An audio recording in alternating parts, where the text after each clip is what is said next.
शिवम जी रुकिए रुकिए सर, अभय जी रुक जाइए, अभी मेरे 4-5 मेहमान और उसके बाद मैं आपका रुक करूंगी। अभय जी रुकिए। वो शेर है ना कि बर्बाद गुलिस्ता करने को बस एक ही उल्लू काफी है, हर शाख पे उल्लू बैठा है, अंजाम गुलिस्ता क्या होगा। आप मुझे एक चीज बताइए, ये ऐसी ऐसी राहुल जी की बातें करते हुए अभय दुबे जी को हंसी भी नहीं आती, कांग्रेस के प्रवक्ता हंस भी नहीं पाते, कितनी मजबूरी है इनकी। कहते वो प्लैनेट को बचाना है, वो पूरी दुनिया को बचाना है। अरे भैया 10 राज्यों में 10 एमएलए से कम रह गए आपके, उसको बचा लो पहले। देश में 2014 में 16% 24% एमएलए थे, आज 12-13% रह गए, उसको बचा लो पहले। Coming back to the point, आप मुझे एक चीज बताइए, ये मतलब इससे ज्यादा बुरा हाल क्या हो सकता है? आप यहां इतना देश में आपने तमाम चीजें देखी हैं, कहीं पर भी किसी भी तरह की कोई प्रॉब्लम अगर आपको नजर आती है, अभी हाल फिलहाल में आपने देखा होगा सुप्रीम कोर्ट में कल ही एक डिसीजन आया है, देश के चीफ इलेक्शन कमीशन को कौन डिसाइड करेगा। पहले प्राइम मिनिस्टर और सरकार करती थी, अब prime minister leader of opposition करेगा और चीफ जस्टिस ऑफ इंडिया। तो कोर्ट्स कैसे सरकार के साथ काम कर रहे हैं आप मुझे बताइए। रूबिका लियाकत ने अपने शो में आते ही सबसे पहले 5 मिनट अनडिस्प्यूटेड उस पार्टी को समय दिया जिस पार्टी का लीडर ऑफ ऑपोजिशन बनने की भी हालत नहीं है। 5 मिनट। तो मीडिया पे सरकार का पहरा कैसे हो गया आप बताइए मुझे।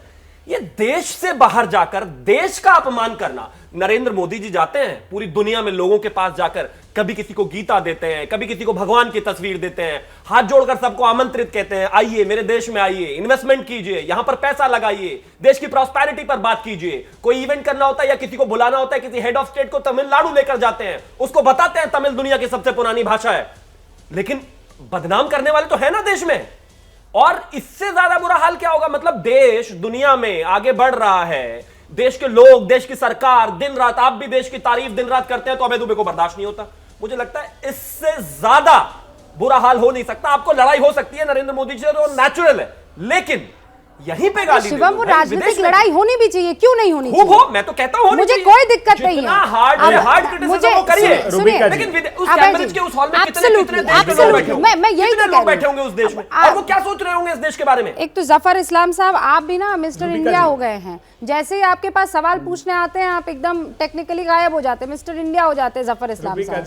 मैं आ रही हूँ अभय जी, रुक जाइए एक सेकंड। राजकुमार भाटी जी और परमिंदर सेठी साहब, सर शुरुआत ही आप ही से की थी, बढ़िया 5-6 मिनट आप ही के साथ जो है मैंने अभी वक्त बिताया सवाल जवाब में। अब रुक जाए जफर इस्लाम साहब, अभी वो घड़ी मत पहनिएगा, आप फिर मिस्टर इंडिया हो जाएंगे। सर रुकिए एक सेकंड, अब जवाब दीजिए क्या कह रहे हैं। अभय दुबे जी कह रहे हैं कि कंपैशनेट होने की बात राहुल गांधी ने की है।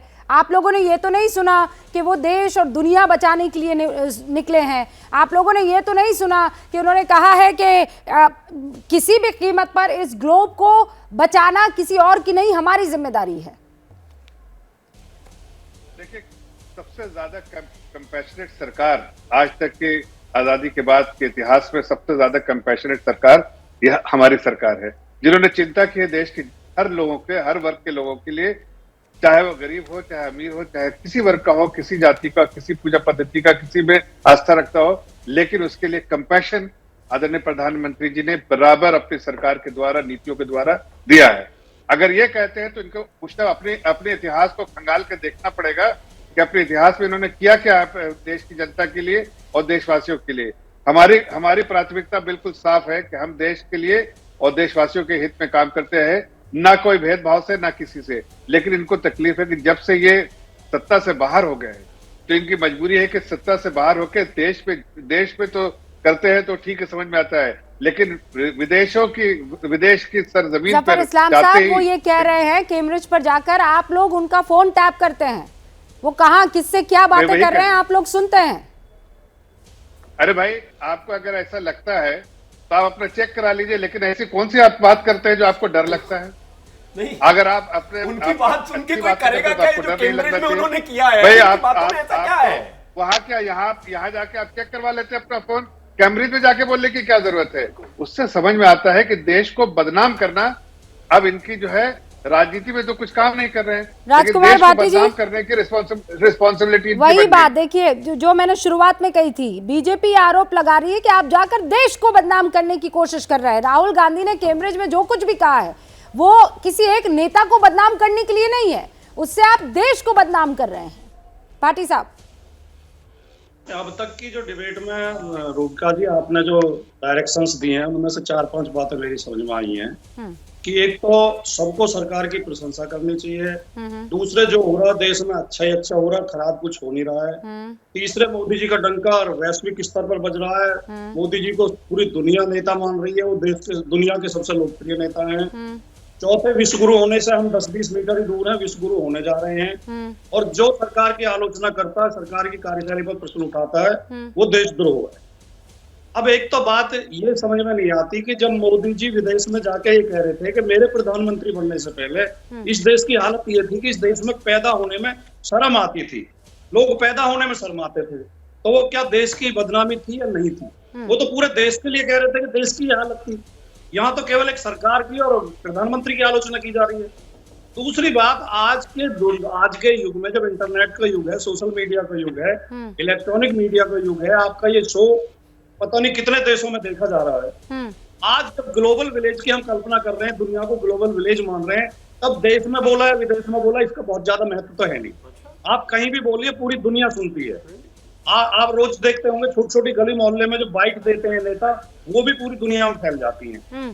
तो ये कहना था, लेकिन विपक्ष क्या करेगा? विपक्ष का काम आलोचना करना है। कोर्ट आजाद है कि नहीं इस देश के? करने से रोक दिया जाएगा तो लोकतंत्र देश के कोर्ट्स आजाद हैं या नहीं है? या वो मोदी जी हैं? वो भी मोदी जी की नहीं, वो तो कोर्ट्स की बुराई करी ना, इस देश के संविधान की बुराई करी, कॉन्स्टिट्यूशन की बुराई करी। कौन चिल्ला रहे हैं? इन सज्जन को क्या दिक्कत है? कोई दिक्कत नहीं है। सज्जन को क्या नहीं, कोर्ट्स, राहुल गांधी ने कहा देश के कोर्ट्स पर कब्जा है सरकार का। भैया क्यों चिल्ला रहे हो? बिल्कुल नहीं चिल्ला रहा, आराम से बोल रहा हूँ, सीधा जवाब दीजिए, डिरेल मत कीजिए, डिरेल मत कीजिए, ऐसे गैर जिम्मेदार लोगों को क्यों डिरेल मत कीजिए, भी स्तर गिराते हैं, भाटी जी डिरेल मत कीजिए, सवाल का जवाब दे दीजिए, इधर उधर क्यों भाग रहे हैं? कोर्ट्स क्या मोदी जी हैं?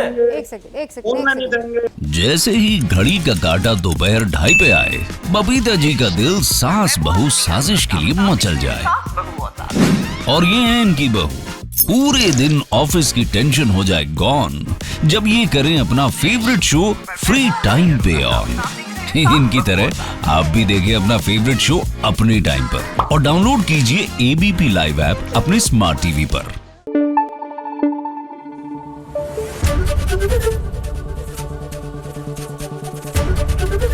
एबीपी न्यूज आपको रखे आगे।